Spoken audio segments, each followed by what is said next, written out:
महाळुंगे पडवळ तालुका आंबेगाव येथील श्रीमती कलावती सुमंतराव दैतुले पाटील वय वर्ष 75 यांचे शनिवार दिनांक 31 मे 2025 रोजी दुःखद निधन झाले असून त्यांचा दशक्रिया विधी कार्यक्रम सोमवार दिनांक 9 जून 2025 रोजी सकाळी 8 वाजता महाळुंगे पडवळ येथील पवित्र संगमतीरी होणार असून दशक्रिया विधी कार्यक्रमानिमित्त गंगापूर येथील हरिभक्त परायण माऊली महाराज येवले यांची प्रवचनरूपी सेवा लाभणार आहे।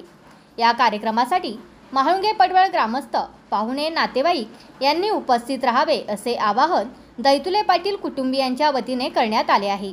कैलासवासी श्रीमती कलावती सुमंतराव दैतुले पाटील यांच्या निधनाबाबत शक्तिकुमार सुमंतराव दैतुले पाटील, रेखाताई प्रशांत कर्डिले, राजेश सुमंतराव दैतुले पाटील, दिनेश सुमंतराव दैतुले पाटील, ॲडव्होकेट विनोद नामदेव चासकर व समस्त दैतुले परिवार व आत्पेष्ट यांनी शोक व्यक्त केला आहे।